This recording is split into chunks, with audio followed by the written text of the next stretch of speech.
Good morning. Thank you. Thanks so much. Thank you. Thanks to Sheriff Chronister for having us here for today's announcement, and we're glad that we're back in Hillsborough County. Our government is a government of laws, not a government of men. And what that means is that we govern ourselves based on a constitutional system and based on the rule of law. But yet we've seen across this country over the last few years individual prosecutors take it upon themselves to determine which laws they like and will enforce and which laws they don't like and then don't enforce. And the results of this in cities like Los Angeles and San Francisco have been catastrophic. You could go in San Francisco and steal a certain amount of merchandise, and you just would, by definition, not be prosecuted. That has undermined public safety. It has really hurt these communities and has been devastating to the rule of law. So as I saw that happening across the country earlier this year, I asked my staff in my office to look around the state of Florida and to make sure that that was not going to happen here, where you would have individual prosecutors nullify laws that were enacted by the people's representatives. They spoke with law enforcement throughout the state. They spoke with line prosecutors throughout the state, and it all came back to this area here, the 13th Judicial Circuit in Hillsborough County. And the response that we got was a lot of frustration on the part of law enforcement for criminals being let go and crimes not being prosecuted. And so we looked into it and we compiled a lot of the record, and I can tell you it's been a very, very troubling record. So the prosecutor, state attorney for this judicial circuit, Andrew Warren, has put himself publicly above the law.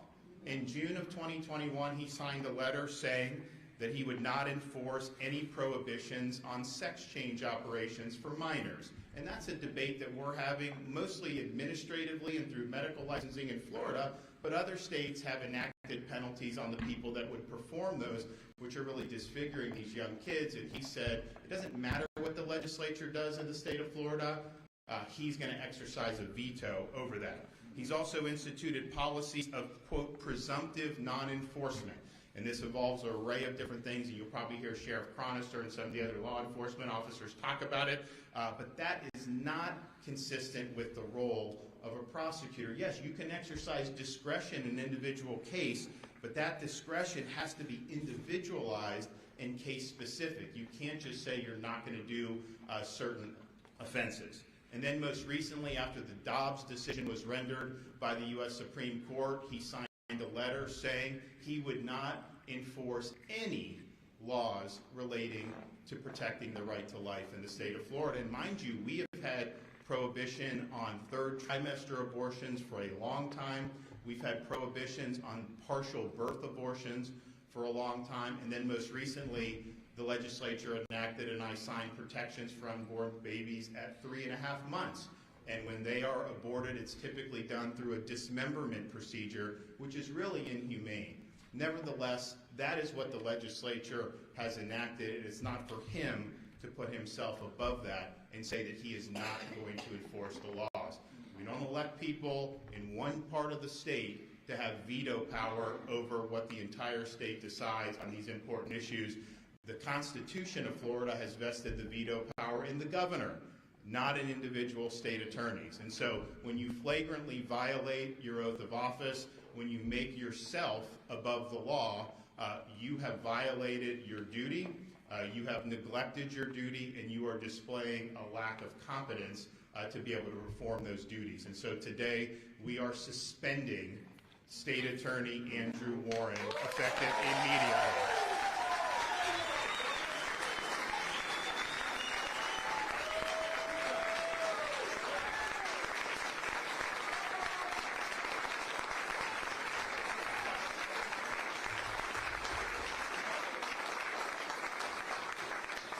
We are not going to allow this pathogen that's been around the country of ignoring the law. We are not going to let that get a foothold here in the state of Florida.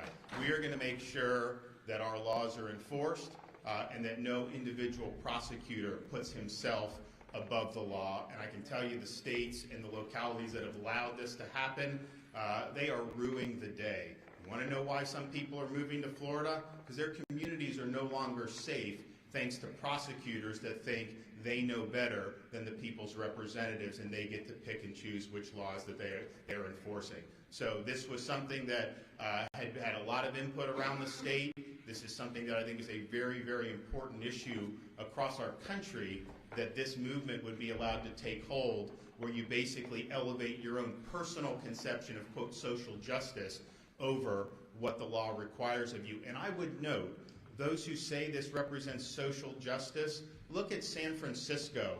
They had to recall this prosecutor who was put in, funded by people like George Soros, saying he's not going to prosecute. They did the recall election.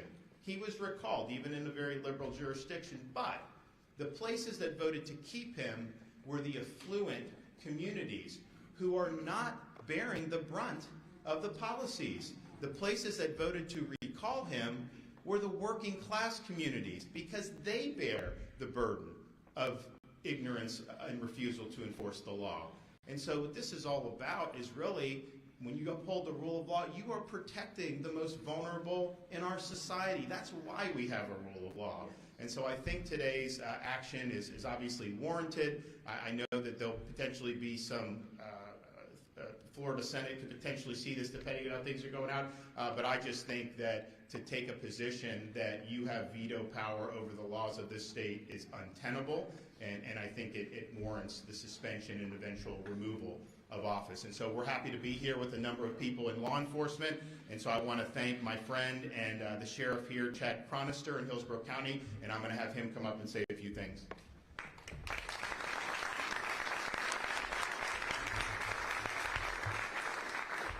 Thank you, Governor. We are extremely grateful the state of Florida and all of law enforcement have you. Each day I wake up, I leave my family, and I go to work with purpose and pride to uphold my oath of office and keep everyone in Hillsborough County safe. And the nearly 4,000 employees here at the Hillsborough County Sheriff's Office share these same values. We put our lives on the line for complete strangers. We are resolved to apprehend the criminals who prey on law-abiding citizens in our community. It's our duty, and we trust that our criminal justice system, the state attorney, public defender, and courts will fairly adjudicate the circumstances and hold those who are guilty accountable. Like law enforcement throughout the county, our criminal justice partners also take an oath to uphold the Constitution, the duly enacted laws of this state, and to be the voice for victims and the protectors of public interest. The governor's suspension of State Attorney Warren is not political to me. It's about law and order. It's about ensuring our loved ones are safe. It's about the victims and their voices. There aren't Republican and Democratic victims, just victims. They matter, and they should be heard. Over the last several years, State Attorney Warren has acted as an adjudicator of all, as if some type of supreme authority, by reducing charges, dropping cases, and single-handedly determining what crimes will be legal or illegal in our county. Ask yourself, aren't these the decisions for the courts or a jury of our peers? One of the more egregious examples occurred in September and involved a suspect who, after shooting someone, then opened fires on a residence where that victim sought refuge and protection. Inside of that house was the victim, his mother, other children, and extended family members who were forced to take cover and hide. To make things even worse, nearby was another mother and her twin infant children in a vehicle. One of the shooters, our suspect, was identified and arrested just a short few days later. After being released from jail, he was caught and arrested for committing another burglary, and while in jail, the state attorney's office no-files charges on the shooting and the separate burglary charge. Earlier this year, this very same suspect was again arrested for carrying a concealed firearm, and just last week, arrested for the second time on charges of carrying a concealed firearm. My point is, like too many cases, why was this violent offender not held responsible for the original shooting? The state attorney's office explanation to our detective is the depositions would have been too lengthy and complicated. To add a little more context, the suspect, who faced no accountability for the shooting, we believe has gang affiliation and involvement in an unsolved homicide. One of the victims in this case, the mother, is extremely angry and frustrated with State Attorney Warren, feeling as though her status as a victim doesn't matter and the state attorney simply does not care. The victim wanted to be here today to tell her story herself, but has to work in order to provide for her family. The victim has lived in a motel since the shooting because she's too frightened to return to that home. Even in the face of this adversity, law enforcement continues to report for duty and uphold their obligation. As your sheriff, I continue to work with my law enforcement counterparts who privately are frustrated with the state attorney, who seems intently focused on empathy for criminals and less interested in pursuing justice for crime victims. As most everyone knows, I'm a tremendous proponent of reducing recidivism. I've created several diversion programs and continue to provide resources, education, and training opportunities for individuals to rehabilitate and improve themselves, while still holding offenders responsible for their actions. These efforts do not involve a blatant refusal to uphold the laws of our state. As the governor just outlined, and as Tampa law enforcement has seen over the years, empowering criminals through a lack of prosecution jeopardizes the safety of our Tampa Bay community and makes them even more brazen to commit additional crimes and continue to victimize the innocent. As the sheriff of Hillsborough County, I am committed to law and order, and I hold myself accountable to the people and would expect other elected members of our community to uphold these same values. Today, Governor DeSantis is holding State Attorney Warren accountable.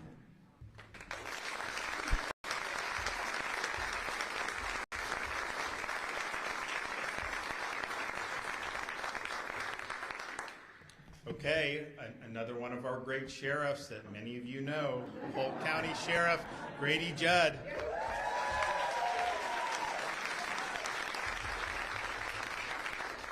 Thank you very much, Governor. It's truly my honor to be a Florida sheriff.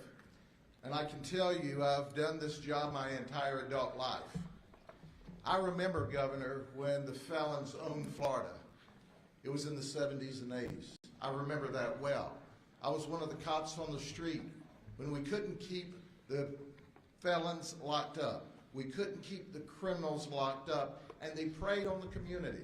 And Governor, they didn't prey on the ones behind the gated communities in the $1 million and $500,000 homes. They preyed on what I call the real working people. And then a magic thing happened. We changed the laws. We decided to hold them accountable. And Governor, it was a Democrat governor that signed the legislation that started us down the path originally to make a positive difference. Now I look around the country today. I've seen a few things. I was recently the president of the Major County Sheriffs of America. I talked to and counseled with the sheriffs from the largest jurisdictions in the entire nation, to include the Los Angeles Sheriff's Office. In fact, the sheriff there was my vice president of the association at one time. And you know what they tell me? They tell me we got a dumpster fire going on in this nation. And you know who's getting burned by this dumpster fire? The working people. You know, it's not safe for people to walk the streets. The homeless aren't being looked out for. The mentally ill aren't being looked out for, and it's by the major people. Now, Governor, I know you'd be disappointed if you didn't see some cards. So let me give you a snapshot of the people that joined Prosecutor Warren in not enforcing the law. We just want to enforce the law. It's the prosecutor in New Orleans. Per capita, it's the highest murder rate in the United States. You're going to see a common theme here in a minute. San Francisco, where businesses are closing, where they threw the prosecutor out because they weren't holding criminals accountable. Chicago, I think that speaks for itself. Los Angeles, where the sheriff told me I've got 60,000 homeless. We have criminals running wild. We have innocent people being victimized. And who's responsible there? The prosecutor, the chief prosecutor who's allowing it to occur. He has the law, he has the tools. Baltimore, Maryland. But that's not all. Then there's one of our favorite places, Portland, Oregon. You can set up a chop zone there and just not let the cops come in. You know how long there'd be a chop zone in Polk County? As long as it takes me to drive back there from here. New York, where they're not holding people accountable. Seattle, Washington, and Washington, D.C. So what's the commonality here? Just go look for yourself. Look at the data. The murders are up.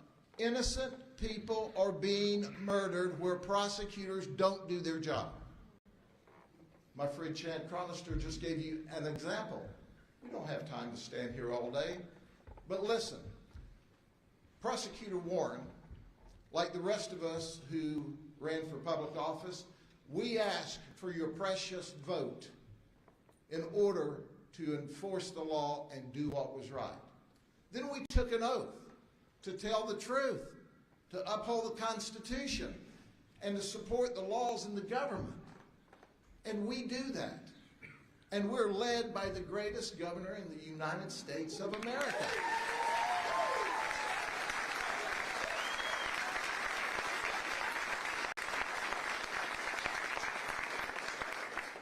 But there are some, and it's the elected prosecutors that signed the papers that said they wouldn't prosecute.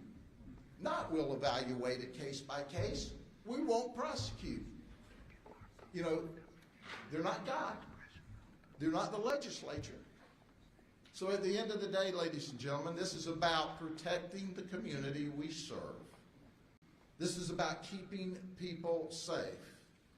And when you look at the highest murder rates, when you look where the quality of life is lowest, you look at the prosecutor who does not support law enforcement, who does not do what's right. Our governor does what's right.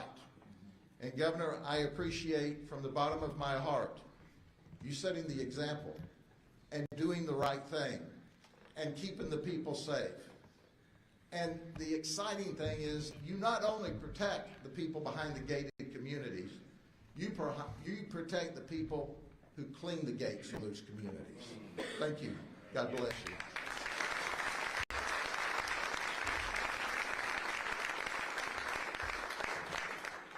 And now with the unenviable task of following Grady is Chris Nacco from Pasco County.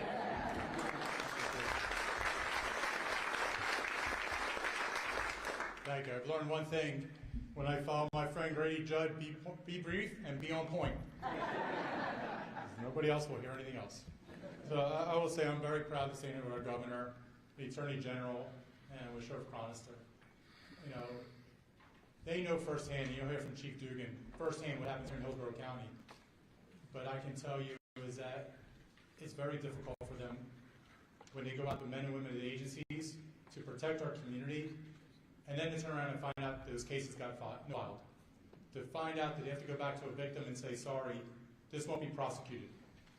Those are very difficult days for those individuals. It's very difficult for the men and women in uniform. And I can tell you, let me go back to that point. The women and men in uniform. We are family people. We are people in our community.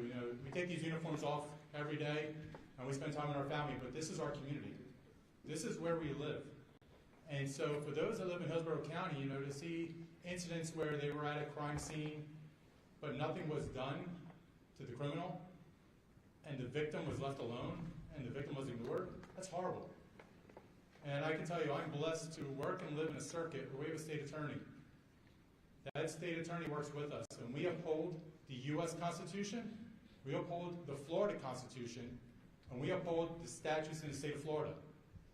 We treat everybody with respect. We treat everybody equally. We ensure that victims' voices are heard. At the same time, if the criminals commit a crime, there will be consequences for their actions. There's a simple process.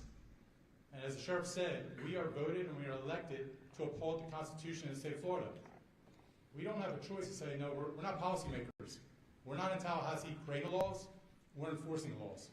That's our role and our responsibility to the citizens that we serve. And I will tell you, Mr. Governor, I'll echo those words. We live in a state with probably the greatest governor. It is the greatest governor in our country. And I say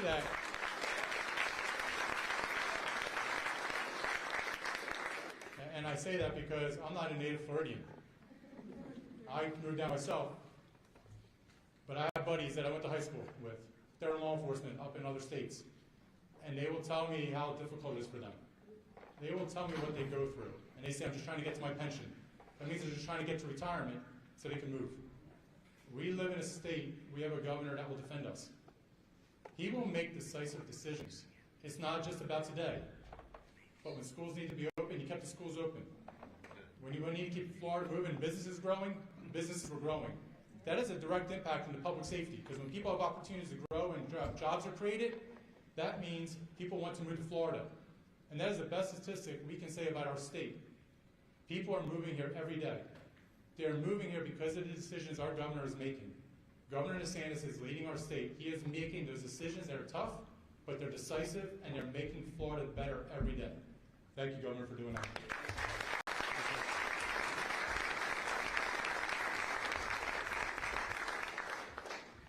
All right, well, we're rolling with a Tampa Bay Law Enforcement Hall of Fame with now our Attorney General from here in Hillsborough County, Ashley Moody.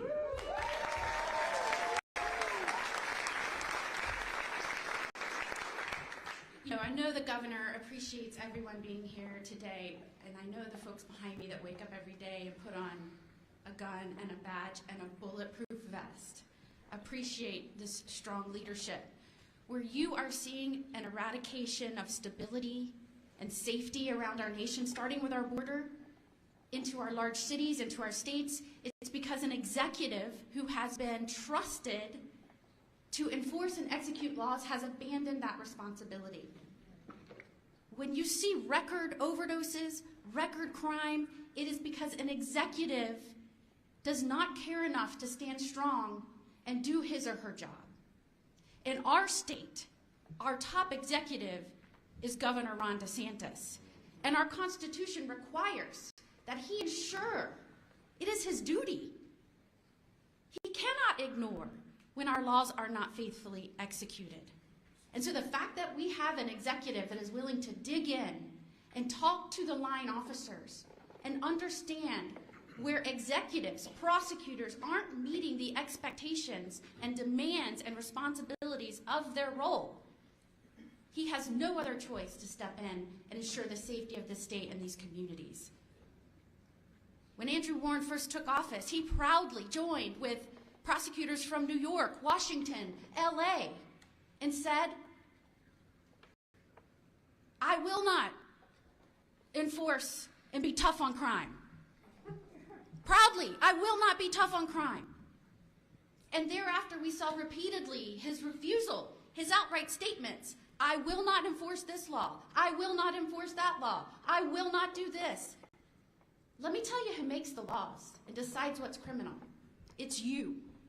It's the people of this state through their elected representatives. They decide what the laws should be for the protection of their communities and their families. An executive cannot come in and eradicate that, do away with that, ignore that, because that's what creates instability. That's what creates crime across this nation and within Florida. And when you see prosecutors out there that blame the victims or blame businesses for not having better security and not themselves for not putting criminals behind bars, when a prosecutor puts crime above law and order, you're going to have a problem. Law enforcement knows that. They deal with it every day. And that is why, when folks around this nation started talking about reducing police forces, defunding police, our governor stood up and said, oh no, how do we increase funding? How do we give our police raises? How do we recruit more to the state of Florida? And under his leadership, we launched a Be a Florida Hero program. I am proud to tell you, we have record number of officers moving to Florida from other states because their governors don't uphold the law and don't back the blue. We're going to see a lot more Florida heroes in the months to come. And we are very, very grateful for the strong, attentive, detail-oriented leadership of this governor and the fact that he takes seriously his responsibility to faithfully ensure that our laws are executed and our people are safe. Thanks, Governor.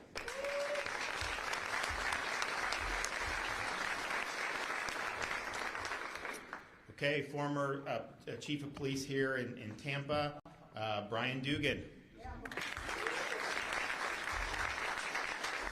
Thank you. You know, when it comes to Sheriff Chronister, Sheriff Judd, Naco, and our good governor, clearly I drew the short straw when it came to good looks and hair. So. But thank you for having me here. You know, Governor, it's a bittersweet day, quite frankly. We should not be here. We should have had someone who did their job. The governor should not have had to come to Hillsborough County and clean up our mess. And that's really what it comes down to. And I appreciate the fact and admire the fact that you have the intestinal fortitude to stand here and do this. And this is a governor who's not afraid to stand alone in the storm. And I will always stand by you.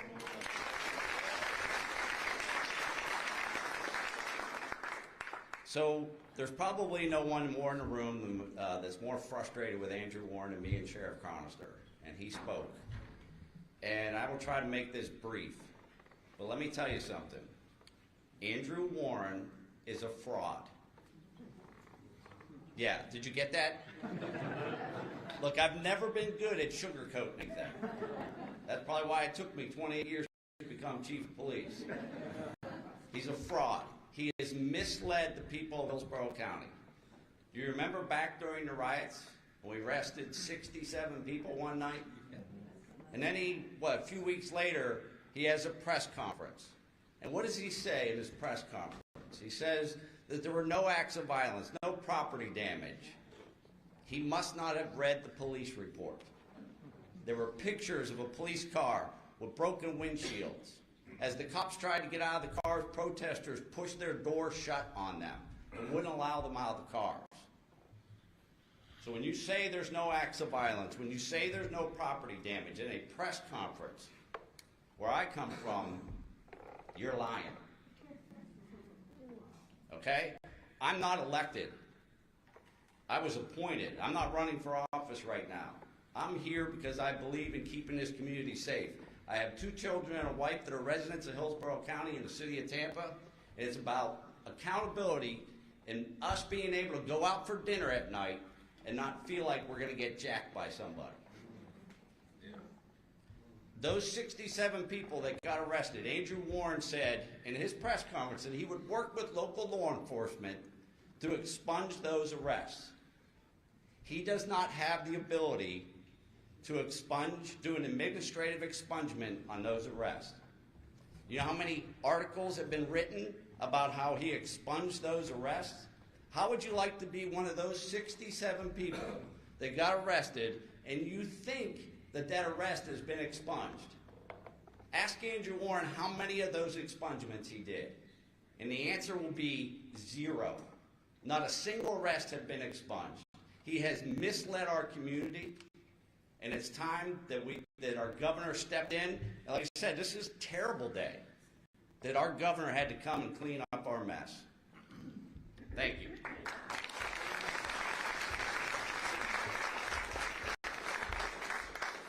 Okay, now we have Representative Mike Beltran from the Florida House.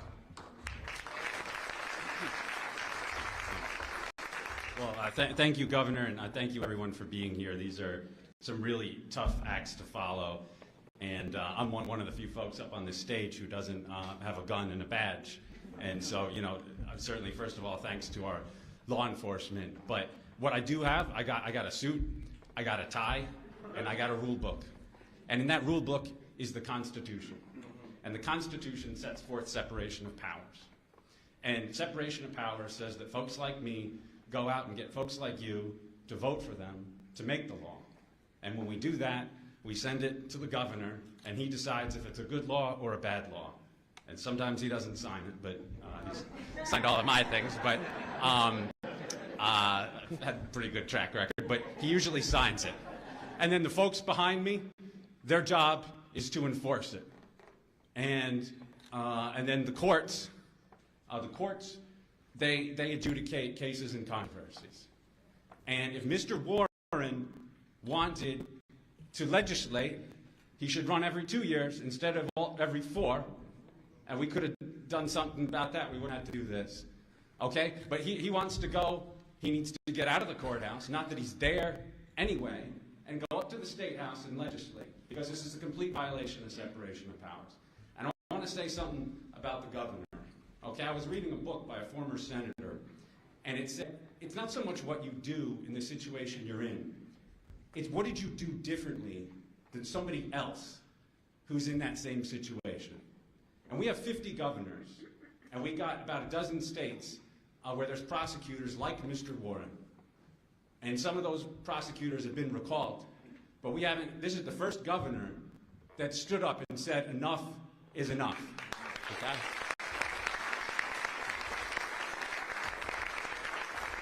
And our Attorney General has been a partner in the executive branch, and so is Sheriff Chronister and Sheriff Judd and Sheriff Nocco and the rest of my good friends behind me. But I want to talk about constitutional separation of powers. Let's look at the Constitution. Article 4 of the state Constitution, under which the governor has his powers. Second sentence, Section 1A. Second thing that it says about the governor. Take care that the laws be faithfully executed. Going down to Section 7A, first sentence. The governor may suspend from office any state officer not subject to impeachment, any county officer for malfeasance, misfeasance, neglect of duty, drunkenness, incompetence, permanent inability to perform official duties, or commission of a felony, and may fill the office by appointment for the period of suspension. I'm not going to say which boxes Mr. Warren checks, because it might be a couple. And I'm not sure the speech and debate clause protects what I say here, but everyone knows it's true. But not only is the governor allowed to do this, as the Attorney General said, he's required. He's required to do this. And those other governors are required to do it. I don't know why they don't do it. Mr. Warren has abdicated his role. Okay? Now I want to talk about a case. Someone talked about gated communities, and I'm just going to own it. That's my district. We're a suburban paradise. Just 20 miles from here. It's a beautiful community, and we follow the law, and we expect other people to follow the law. And somebody came into my community, and we talked about protecting the unborn. We talked about protecting kids who may be confused. But what about just regular kids who are out at Park Square in the middle of the summer on their summer vacation, and this man abducted 2 girls from a park area outside of a restaurant. And he took these girls down several blocks, and he was passing a church, and there were folks setting up for a church event, and he says to these folks, he said, these are my daughters. When I walk with my sons down the street, I don't go, these are my sons. That should be obvious. So they knew that something was up. And there's a gentleman here, his name's Derek Zitko, a constituent of mine, and him and some of his fellow parishioners were able to call the police, separate the girls from this man, get the man out of the church, get the girls inside the church, and then when the man realized the police were coming, the sheriffs were coming, he ran back to the bar where I guess he got drunk, and Mr. Zitko followed him such that the police were able to track him and the man did not escape. And Mr. Zitko risked his life and took his time and energy, and the sheriff was able to do his job and arrest this man. What do you think the state attorney did? What do you think the state attorney did? Do you think he requested remand? Did he request detention? No, he did not. When I called him, I said, Mr. Warren, I texted him. I called, he didn't take my call. He doesn't take my calls. I texted him so that there's a record. I texted him, and he said he had someone else call. He wasn't a man enough to call me back. He had someone else call me back. These are the conservative handler at the office. Very nice guy. And he says, I can't give you the file. It's a pending investigation. So I said to my aunt, I said, go down to the courthouse, pull the tape. It's a public record. They have to give it to you whether they like it or not. Pull the tape. 50 seconds. 50 seconds. No request for bond. No request for detention. $100,000 bond. The man easily meets the bond and escapes. Or gets out. Released, not escape. I'm so mad I'm having trouble with it. I usually don't have trouble with this type of thing. And then I called. I said, I want you to make the motion. I want you to file all the charges. And they don't do that. And then we were able to come up with a solution. I'm not going to say what it was. I don't know where the guy is. It was a temporary solution.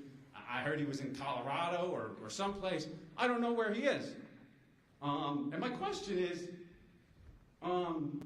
he should be in the jail. We should know where he is. And if not him, who belongs at the jail? And if not now, when are they planning to put him there? And if Andrew Warren was going to wait for another child? And if Andrew Warren's not going to put him in the jail, then what do we need him for? That's right.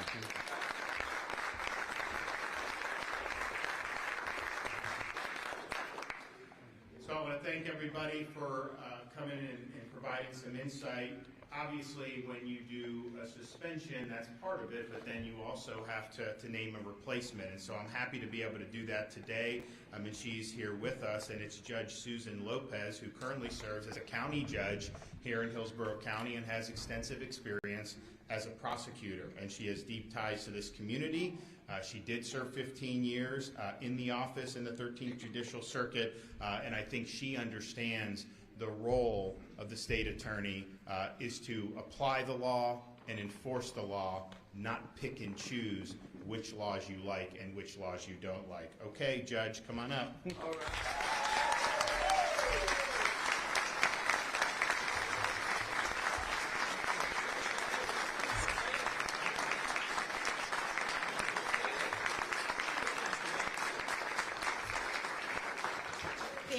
Thank you.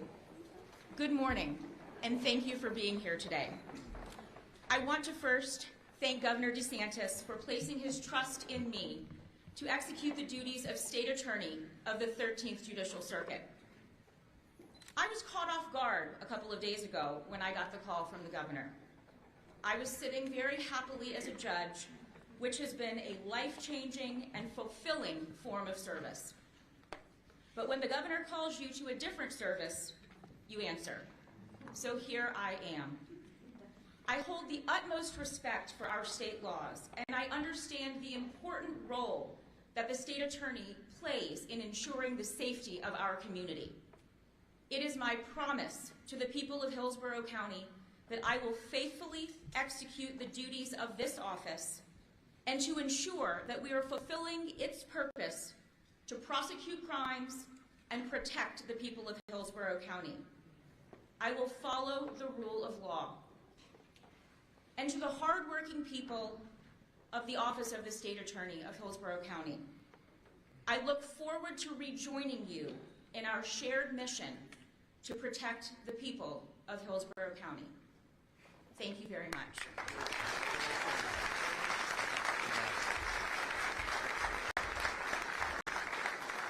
Congratulations. And so we're, I think it is true, you don't want to have to be here, but we really believe that this is a law and order state. We are not going to back down from that 1 inch. We are not going to allow locally elected people to veto what our state has decreed through our legislative process. And so this is important. We've seen how this has impacted communities all across the country in a very negative way. And at the end of the day, when you take an oath to support and defend the Constitution, you must take care that our laws are faithfully executed, and that will start happening in Hillsborough County beginning today. Okay. Are you going to ask on topic today? Okay. You've made your case to have some power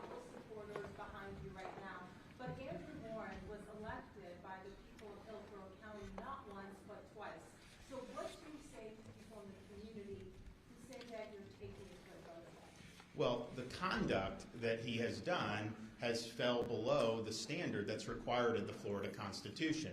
When you're saying you're not going to enforce certain laws you don't like, that's a neglect of duty. That, quite frankly, is incompetence as defined in Florida law. And Florida courts have been very clear that saying you're just not going to enforce the law is by definition a dereliction of duty. And so what we're doing is just, as they said, I mean, in some respects, I'm here, I have to do this. I mean, that's my job to ensure that the laws are faithfully executed. And so we have that process in place for a reason, because I think the people that framed our most recent Constitution understood that you would need to have some accountability. And yes, I understand you have these processes, but quite frankly, we can go back and look at some of these elections and all the money that's coming in from people that do not live in Florida and are really trying to push an agenda on the people of Florida. And I don't think the people of Hillsborough County want to have an agenda that is basically woke, where you're deciding that your view of social justice means certain laws shouldn't be enforced. I don't think there's very many people that believe that is consistent with the rule of law. Yes, sir. Governor, yesterday we reported that there was an unattended ballot box in Broward County at the Broward SOB. Well, before I do that, is there anyone else on this topic? Governor, Yes. during your deliberations on this decision that you made, did at any time you have a discussion with Andrew Warren or ask him to explain himself? No, because I was looking at the actual facts that were provided to me. We were able to, my office consulted with a lot of people. This was a statewide review to make sure that we were not going down the road of San Francisco, Los Angeles. And like 95% of it was all right here in Hillsborough. Everything anyone said was right here. I didn't hear the same in Duval or Miami-Dade or any of that. It was all right here. And then to see these blanket statements like saying that you're not going to enforce a prohibition on giving minor a sex change operation. A 12-year-old boy can't go in and get a tattoo, but yet somehow, if the legislature were to say that you can't get a sex change operation, and then we have laws that have been enacted. And so he was the only one that was making those types of declarations. He was the only one signing his name to letters that basically said, to hell with the people of Florida, I'm going to do what I want. We take care that the laws are faithfully executed. Not every law on the books in Florida do I agree with. I mean, it is what it is. And yes, there's sometimes the legislature will put laws on my desk that I veto, and then it doesn't become law. They have the ability to override. They haven't done that yet. But that's just the way the system works. And for example, if it ever got to the point where I vetoed a piece of legislation and the legislature overrode it, I don't think that'll happen, but if it did, then I would be duty-bound to enforce that law. I can't just say, you know what, and throw a hissy fit and say, oh, I don't think it's good, and I'm not going to enforce. That's not the way the law works. And so and if you look around the country, the root of a lot of the problems is that this idea has taken hold that you can be a law unto yourself as a prosecutor. That it doesn't really matter what the legislature does. If you believe that that law conflicts with your idiosyncratic vision of, quote, social justice, then that gives you veto authority. And that is not how a constitutional system can operate. That is not how a rule of law can operate. And ultimately, you cannot have safe and strong communities if we're not having enforcement of the law. There has been criticism of Andrew Warren for a while from law enforcement officials, but what was it that led you to ultimately make this decision? Was it his sign-up letter regarding not prosecuting abortion cases last month? Well, so as I said, as these problems around the country were coming to a head, I asked my office earlier this year to do a survey of what's going on in Florida to see, because there's not every prosecutor is going to write on a sheet of paper, I'm not prosecuting, I'm going to ignore. I mean, that's a very egregious thing to do. But you will have sometimes policies which are de facto nullifications of the law. So they will say, well, you may be able to prosecute, but in circumstances that would never happen. So it required them to go and do a lot of different things. But yes, when you have the 2021 letter saying no matter what a state declares about protecting child welfare with respect, I mean, they use these euphemisms, but what it is they're literally chopping off the private parts of young kids. And that's wrong. And we're doing stuff administratively and with medical licenses, but you know, the legislature in Florida may want to come in and do something more significant on that. Okay, well, you're going to presumptively say you can't do it. Some of the policies that have been in place, and then after Dobbs comes down, where the Supreme Court said this is returned to the states, to say that the laws that we have, you're just not going to enforce any of them, and he drew no distinction. I mean, we've always had prohibition on third trimester abortion. We've always had prohibition, or at least for a while, on partial birth, and now the 3.5 months. It's, okay, that was a legislative debate. There were some people that had different views on it. The legislature passed it. I signed it. So that's what you have to do. So those are really, I think, egregious. And again, it's beyond just exercising discretion, whereas discretion would be I may get an individual case and make a determination, you know, that we're not going to go with prosecution because you have limited resources, what have you. Where it goes across the line is where that ends up being used to effectively nullify what the legislature has done. And clearly you've had that here in Hillsborough County. All right, Javier, is that the Broward? So I just saw that this morning. We have now an election integrity unit. We've got people that are investigating different things as these things come up. That's exactly why we did this, because we can pass all the great laws we wanted. In Florida, we're very proud that we've made ballot harvesting a felony in the state of Florida. We're very proud that we have voter ID, not just for going in to vote in person, but for requesting an absentee ballot. We're very proud that we were able to have penalties for counties if they don't clean their voting rolls every year. And we're very proud that we banned Zuckerbucks in the state of Florida. So those are all good. Those are all great, but then the issue is okay, you can have that, but then people violate it and then there's no accountability, then where does that leave us? And so that's why we asked the legislature to enact an election integrity unit in state government where we have investigators, we have law enforcement, we have the ability to work with the Attorney General's office, with our statewide prosecutor, to be able to hold people accountable if they're not following the law. So we have very clear rules. First of all, you cannot put drop boxes in the middle of the community in Florida anymore. We got rid of that. If someone wants to return an absentee ballot, they can drop it off at an election site, but wherever they're putting in a ballot needs to be monitored by an election official the whole time.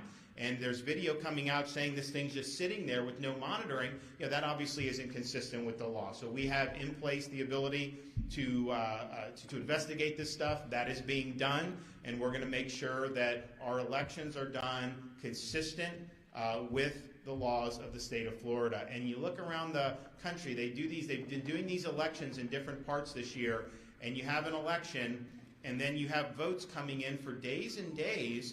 People don't even know how many votes are out. It takes them forever to count. It's a very opaque process. We don't believe in that in Florida. We believe it's got to be transparent. We believe you count the votes and you declare a winner on election night. That's not that difficult to do. We're one of the biggest states and we're able to do it. Why can't some of these other states do it? So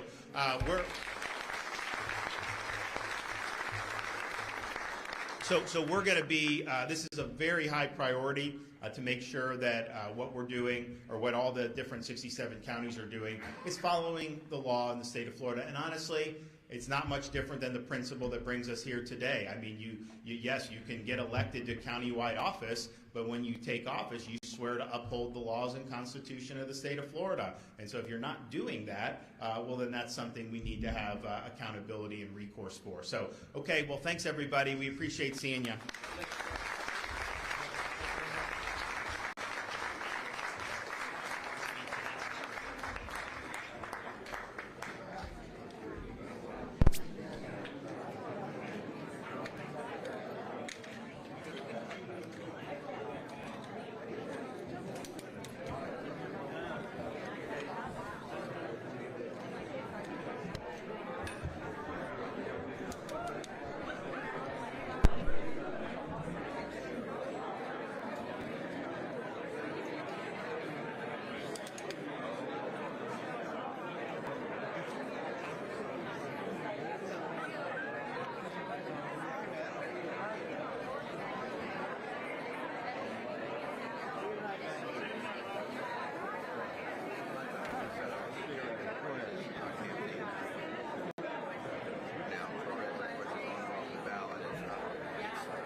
guys were trying to mess this up. Got a lot coming, so come early.